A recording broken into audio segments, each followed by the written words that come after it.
Okay, today we're going to learn about angels and why the church doesn't ordain women. So, of course, we'll start with the prayer. In the name of the Father, and the Son, and the Holy Spirit. Amen. Thank you, Lord, for giving us your angels. We need to learn more about them, how much they help us. They're always there. They're always there with us. They love us as much as any angel, any person ever could, or more than any person could. And thank you so much for them, for the graces you give us. And we'll say prayer to our angel of God, my guardian dear, to whom God's love commits me here. Ever this day be at my side, to light, to guard, to rule and guide. Amen. In the name of the Father, and the Son, and the Holy Spirit. Amen. Okay, so angels. Let's see if I get this guy working.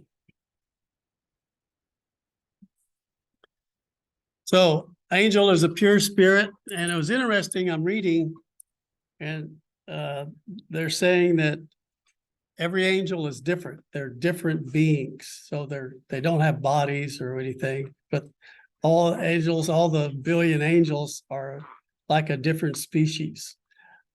That's what they say. It's hard for me to comprehend. That's like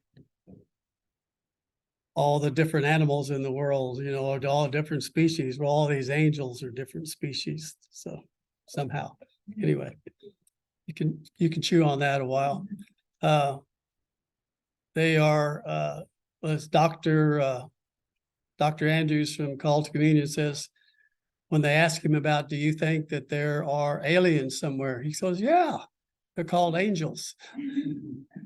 And, they're out there, and they're not human beings, and they're not on Earth. They don't live on anywhere, really. And they are employed by God as the ministers of his will. An angel comes from the Greek angelos, which means messenger. So when I was studying this, there's a bunch of angel types, and there's 9 choirs of angels. There's seraphim, cherubim, thrones, dominions, virtues, powers, archangels, principalities, and then angels. And so I thought this was curious, and there's Bible references to this. Y'all have seen It's a Wonderful Life, sure, right? Everybody saw that with the Christmas movie. Mike? I'm sorry. You've seen the Wonderful Life movie. Oh, yeah. That's Clarence. Trying to earn his wings. Yes. So, again, you could look at the verse from Isaiah, Exodus, Ephesians, Thessalonians, so forth, and they reference these different types of angels. So we'll talk about them a little bit. So there's good angels. Saint Michael is a seraph and an archangel. Raphael appeared to Tobiah in the book of Tobit. And then you have Gabriel appeared to Daniel with it gave a lot of information. Actually, when he talked to Daniel, he gave a time period before the Messiah was to come. So when Jesus came, the Pharisees had a good idea. They were expecting, due to these prophecies from Daniel, they were expecting Jesus the Messiah at this time. And one of the mystics I read said that when Jesus was in the temple, that he was debating with the Pharisees about whether Jesus was killed or not killed when Herod killed all the kids in Bethlehem. And they were saying, no, he hasn't here, he hasn't showed up. And Jesus was saying, how do you know that? How do you know that he was killed? And the prophecy does show that Jesus was going to be about this time, about that year. So that's interesting. Of course, Gabriel appeared to Zechariah with John the Baptist, and of course Mary. you haven't seen Michael, it's a pretty good movie. Haven't seen it in a long time. Yeah. Yeah. You've seen it too? Many years ago. Yeah. Soundtrack too. Okay. There are some bad angels and some principalities are fallen angels. There's good principalities and bad principalities. I have a real quick question, Lord, if you don't mind.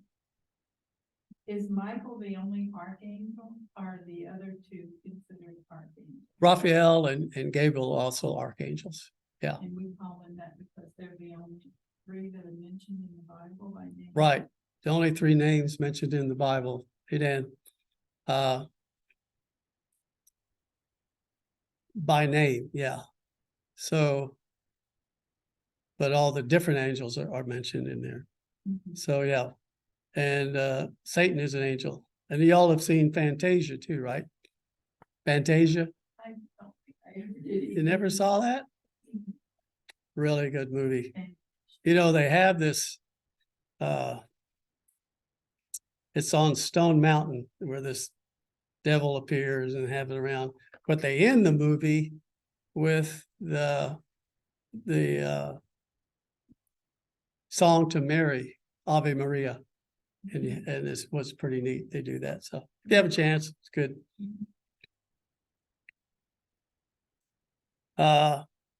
So the church's position that angels are our appointed guardians, that's a point of faith. So we do have an angel as a guardian. What is not of a doctrine or dogma is that everybody has their own individual guardian angel. So you may have several guardian angels, or one guardian angel might cover several people. And again, there's hypotheses about what happens when you die. Does your angel go to heaven and he stays there, or do you have to go back to work and guard somebody else, you know? But there's billions of angels, so there's lots of angels to go around. Karen, you have a question? Second phone, each individual member has his own guardian angel is not of faith. Yeah, so the doctrine that everybody has one individual guardian angel is not a doctrine. Like we can share one. You could share one, or you could have several. Yeah. And I'm going to talk about that. I got a couple books here about angels that I want to talk about. Practice of naming your guardian angels is discouraged because you can have devotion to your holy angels, but when you start trying to name them, and then you're getting into the realm where you might bring a devil into you as an angel. So if you call your angel Roger, and you said, "Hey, Roger, help me." Now you might be calling a devil over there to help you. So they said, don't name your angel, right? Because you don't know who you'll be trying to bring to your aid or possible aids. Except for Gabriel, Raphael, and Michael, since they are acknowledged in the Bible. So praying to angels. So they have a free will and an intellect, very smart intellect. And and when you say, I don't know, I've said this before, if you have, my daughter had a miscarriage, and I said that, you know, you have a saint in heaven, you don't have an angel in heaven. So any person that goes up, any person that's in heaven is a saint and different from an angel. Okay, so and the archangel Raphael said to Tobias, "So now when you and Sarah prayed, it was I who brought and read the record of your prayer before the glory of the Lord." So when you ask your angel something, the angel takes it up to God for you.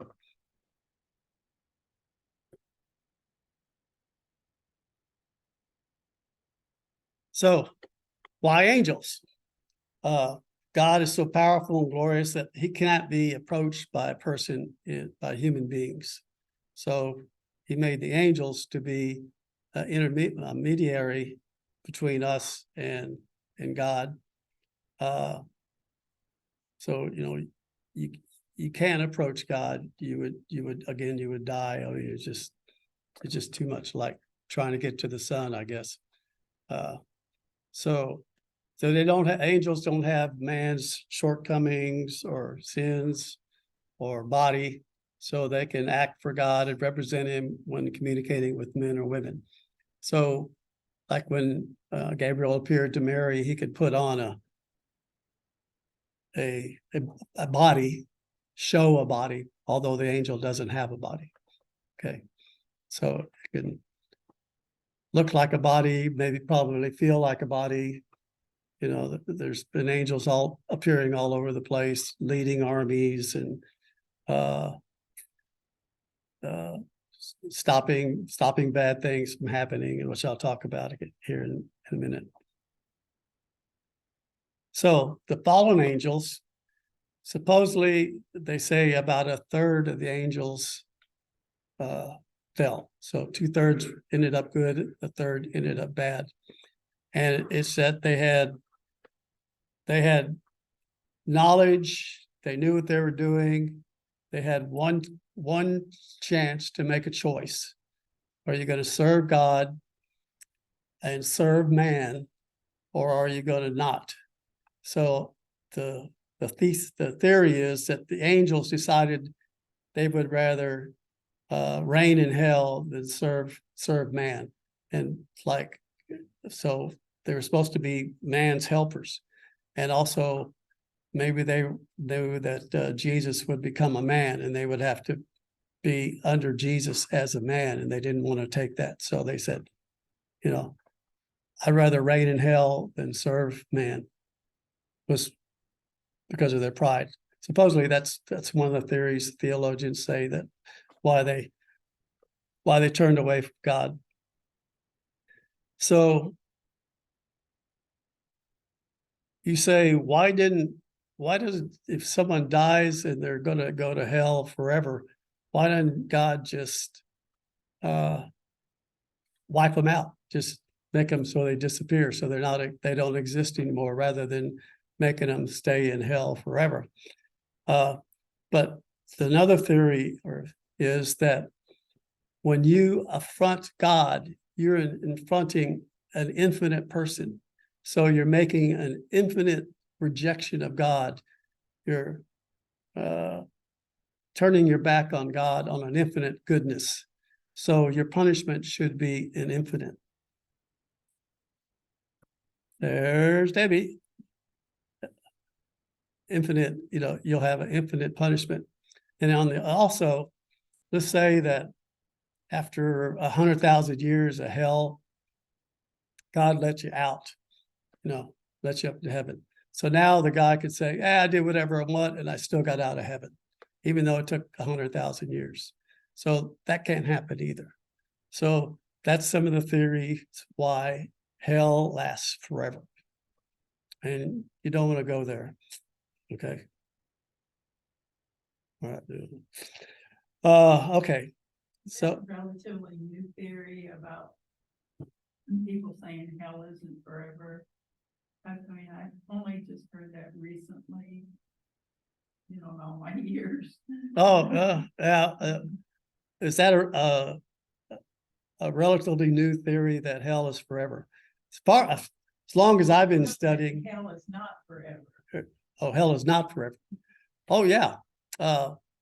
Origin, I believe, is the one that was saying that you can pray people out of hell, and that hell won't last forever. And he was one of the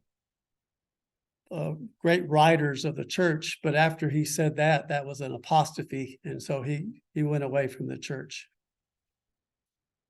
So that was back in the 200s or 300s. So, yeah. So demons are fallen angels under the command of Satan. Satan is brilliant, genius, and he has a good organization that's mentioned in Ephesians 6:10.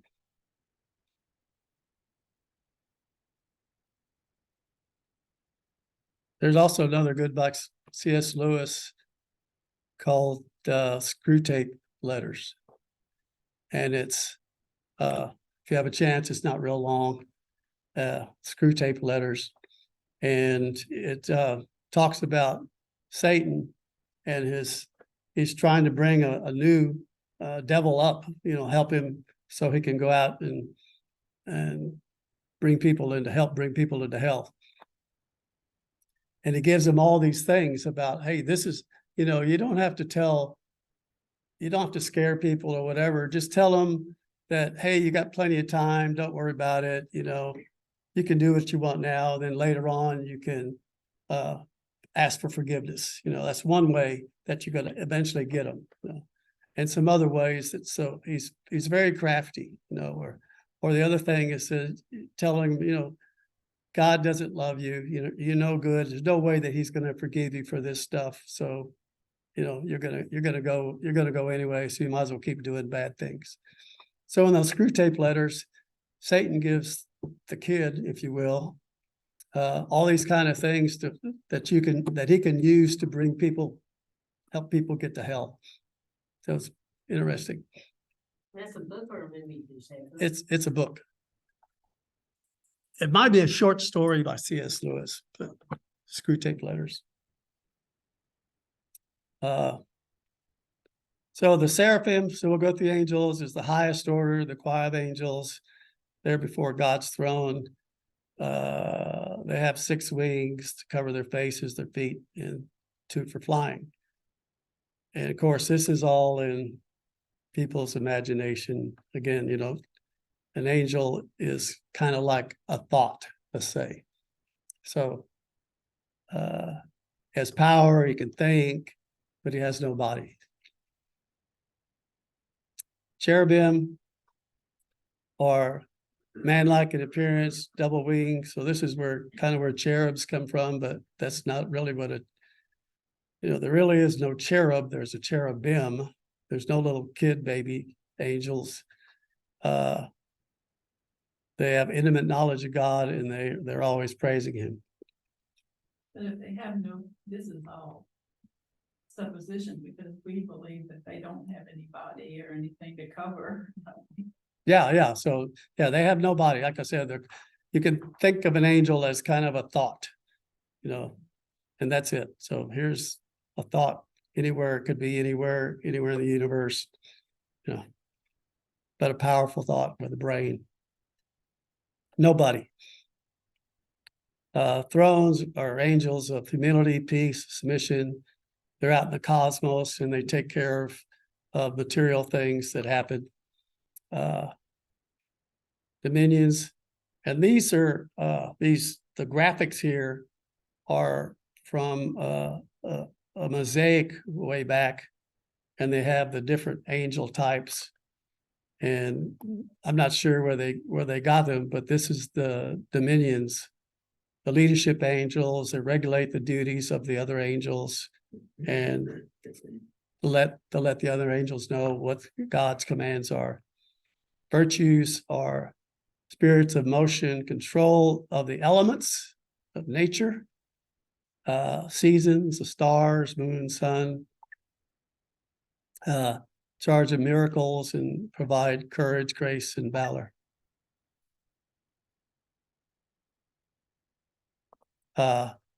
Powers are warrior angels against evil. They defend the cosmos, they defend us, and they fight against the evil spirits who are trying to wreak chaos through human beings. Archangels is the chief or the leading angel. They're the most frequently mentioned throughout the Bible, and as a unique role as God's messenger. And you see Gabriel on the far left with Mary and Raphael and Michael. And the principalities, angels that guide and protect nations, groups, people, cities, institutions such as the church. they preside over the bands of angels and charge them with fulfilling God's ministry, the divine ministry, as far as helping. So maybe Fulshire has some principalities that help Fulshire get along. And then the regular angels. They're the closest to us, the material world and human beings.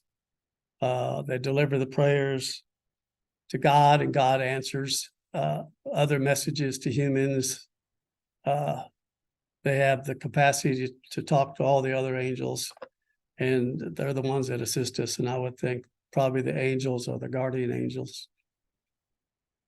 So from what I've read, angels can't read your mind, but they could tell from your actions and your words and stuff kind of what you're going to do. So if you're going to keep drinking and get drunk, maybe they'll try to persuade you not to do that or something like that, or a little kid not to try to steal something from the grocery store or whatever. So they can look at your actions, and they get to know you, and they can kind of help guide you away from bad things. But can they hear our prayers when we don't pray out loud?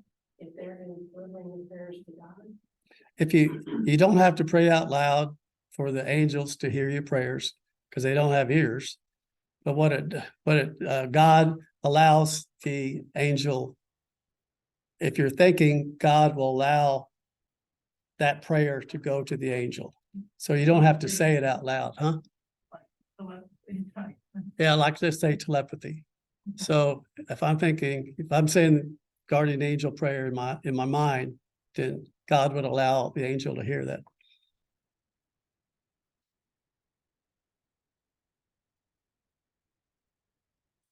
Okay, so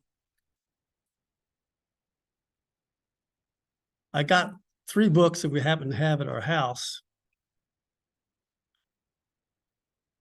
Well,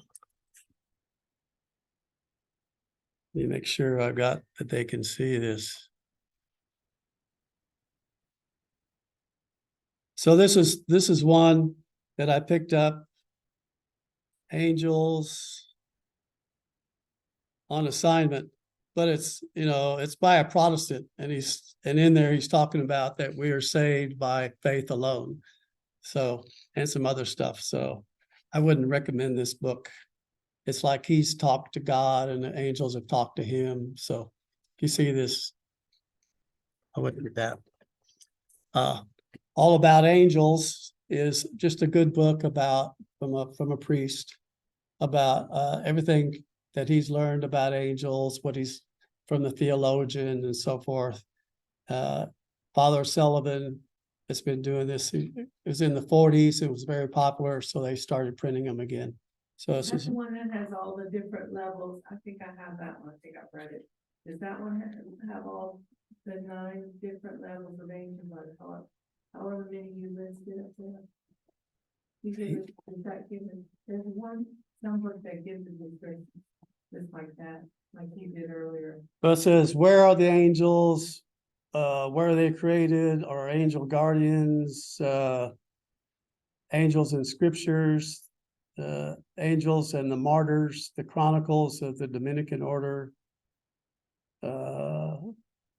Angels help us all. That's some of the things. So it's not really talking about the choirs of angels. So that's a good book. This is the better one. This is you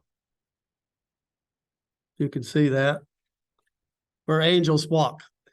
And it's a bunch of stories about people and how their angels have helped them, have saved them, and so forth. And one of the really neat stories is this girl she lives kind of in a bad section in New York, and she went to the hospital to see a friend, took her book about angels, and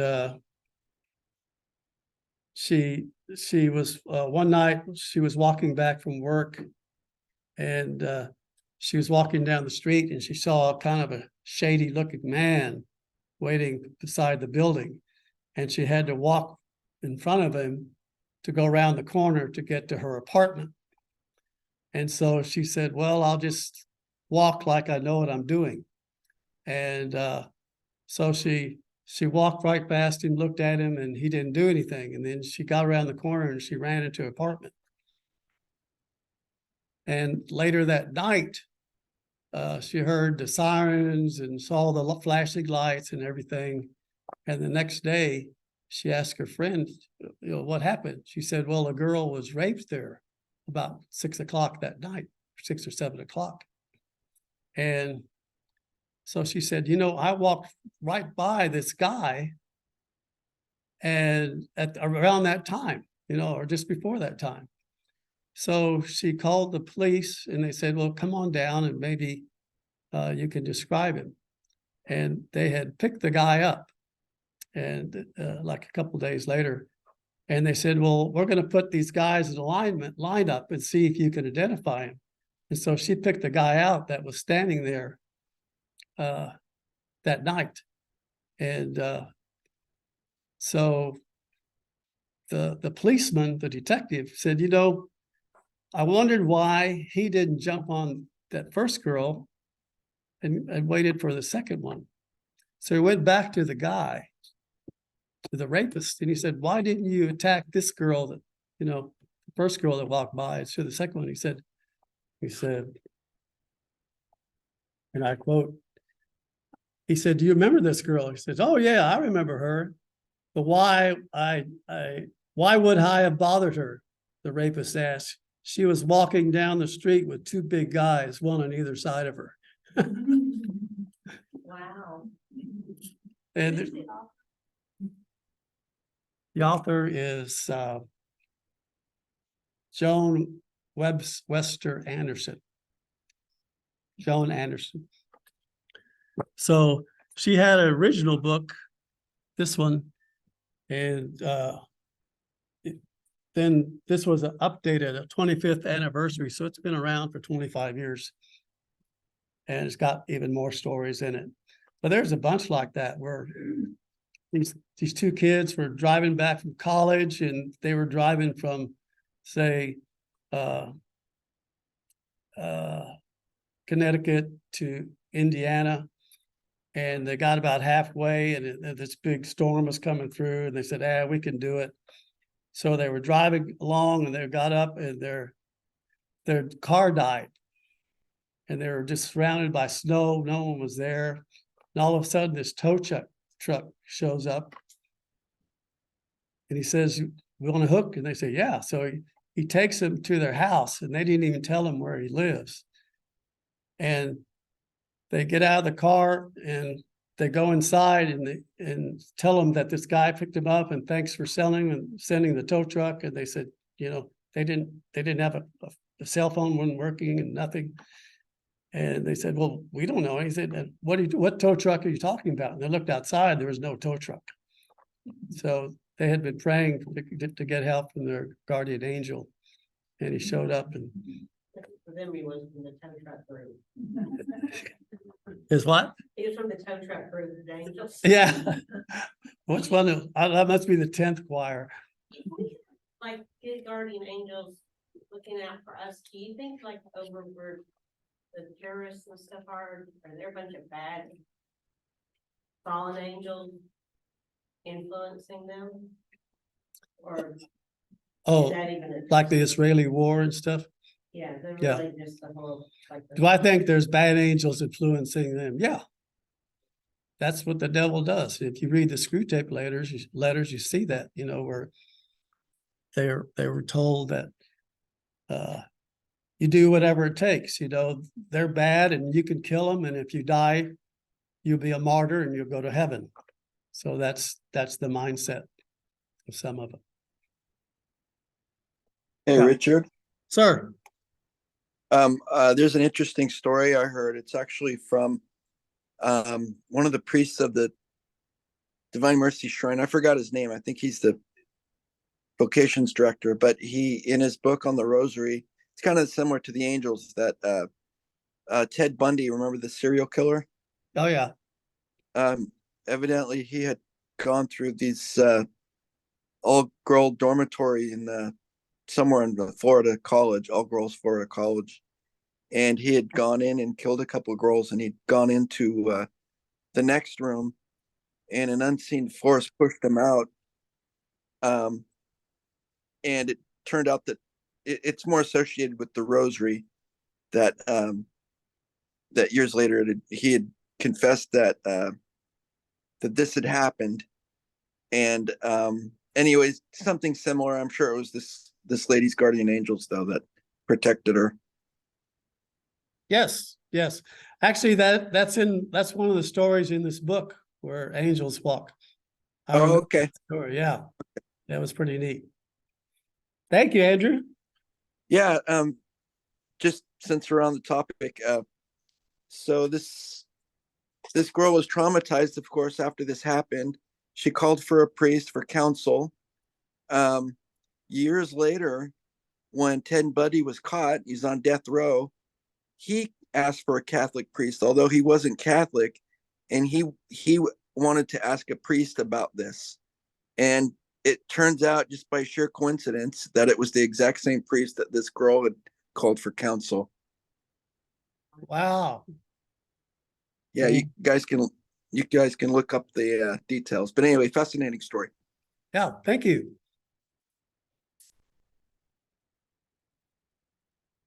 Okay, so now we're talking about These choirs of angels named somewhere in history or just, but the choirs, individual names are not in the Bible, are they? I mean, occasionally you'll see ceremony, chairman.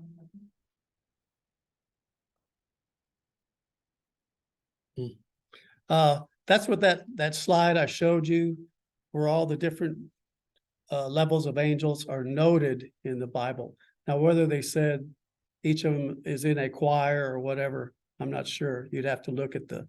But all of those are in the Bible? Yeah, so all those names are in the Bible on that slide I showed you. Like the thrones and dominions and all of those names on.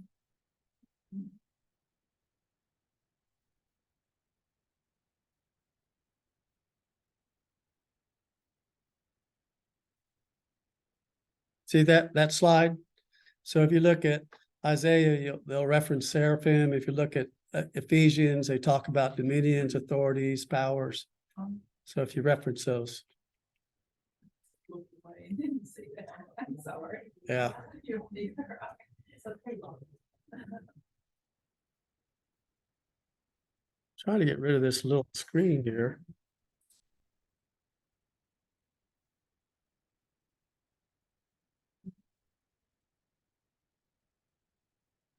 You made it worse.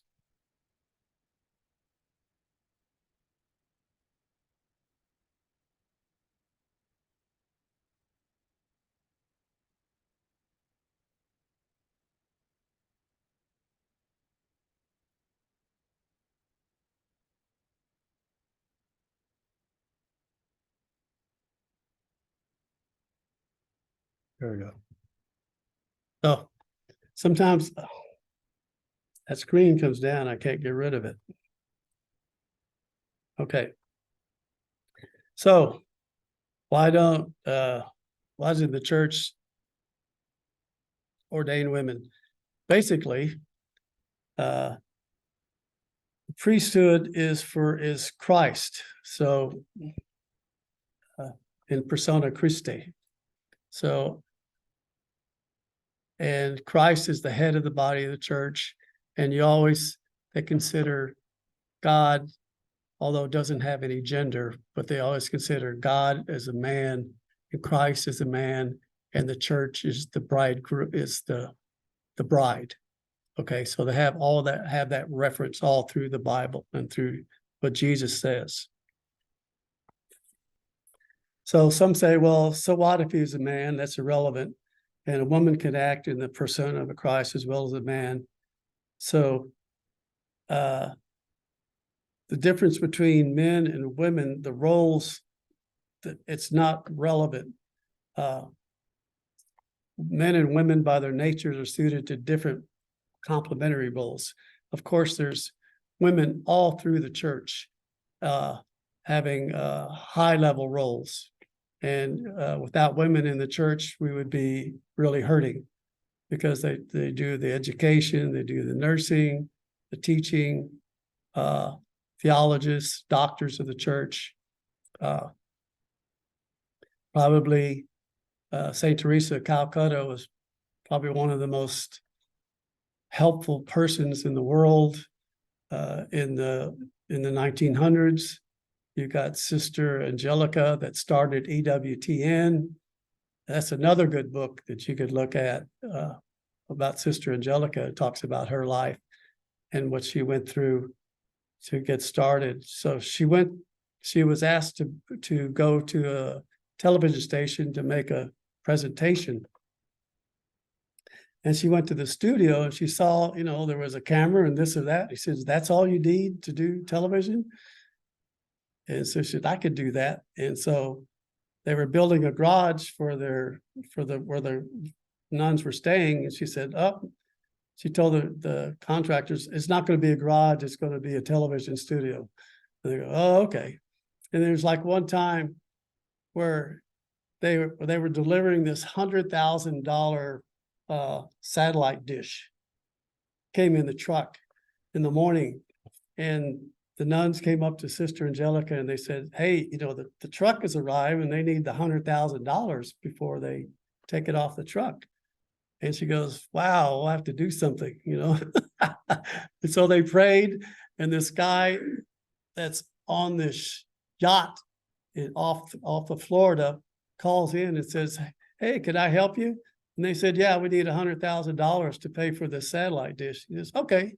And he sent them the money that afternoon, and that's how she progressed all the way through. It's like, "Well, we'll do this and the money will come in," and it always did. If you've ever seen the shrine up there in Irondale, I mean, it's awesome. I mean, it's huge. There's everything's tile, gold, She was going to put carpet in, and the people who gave her all the money said, no, we're going with Italian marble through the, and yeah, so I mean, there's women, Teresa of Avila,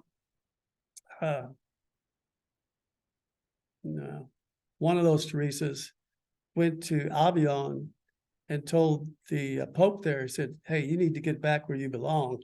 You need to get back to Rome," and told the Pope what to do. So there's women all through history that have been very influential all through the church. Sienna did that too. Catherine of Siena, yeah, that's who it was. So the tradition, ordination of men is unbroken tradition. Christ started out with all men, the 12 apostles, and he only brought men in as disciples. Then the apostles carried on that tradition. And so only a baptized man receives ordination. So again, the apostles carried on as their successors, and he could have ordained women, if he wanted to. If he wanted that to happen through the rest of history, he would have done that. I mean, you have Mary Magdalene, you've got his mother, you've got Mary, the wife of Clopas, you've got all these women that have helped him, gave money to them, carried him along. And he didn't choose to ordain a woman. And that's just what God wanted. So some traditions, they say, are made to be broken, but ordination doesn't give man permission to perform the functions. It puts a character into him, a permanent character. So if a priest decides not to be a priest anymore, he's still got that mark, just like your mark that you have from baptism. And he goes to heaven or he goes to hell, people in hell will know that that guy was a priest because of the mark on his soul. And it's a permanent spiritual character like what you receive in baptism. So other Christian denominations, because of the feminist time, decided, oh, you know, we need to go with the times, and they started ordaining women. So the church doesn't do that. If the church depends on doctrinal announcements, on dogma, and the church never changes a dogma, right? Never, ever, ever. So the dogma and the tradition was for men only as priests. And they said, you know, we can't change it. We were talking about that on EWTN the other day and saying that most of these churches that have gone to ordaining women have lost their membership is continuing, and attendance at church and everything is going way down. Yeah, so like you said, that the churches that have started ordaining women have lost membership, they've broken. There's several Baptist types. You know, there's women up in Wisconsin or whatever that are ordaining other women or making themselves bishops and so forth. But if a legitimate bishop, Cardinal DiNardo, decided to ordain a woman, he would go through all the rites and everything, but she would not be a priest. She cannot be a priest. That would not happen. It would be illicit and it would be void. So a Catholic bishop cannot ordain a woman to be a priest or a bishop or anything. So that's one of the main things of the Catholic Church that will, like, since in the 1930s,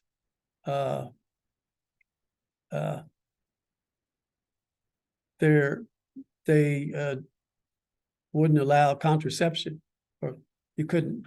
Contraception was against the law, against the rules of the church. But in the 30s and the 40s, they said, that's okay. And that now they allow it.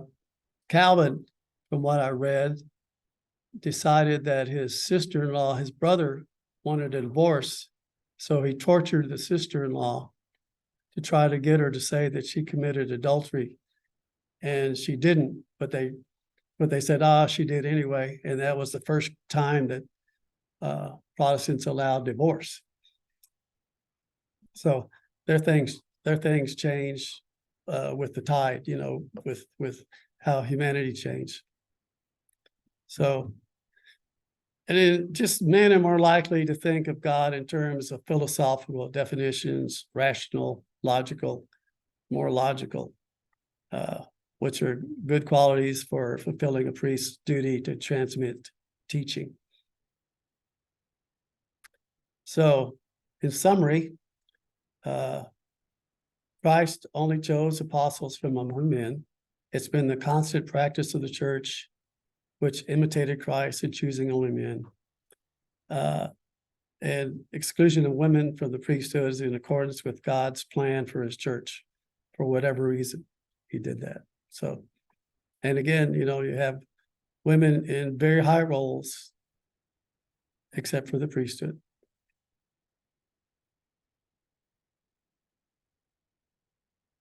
Any questions on that?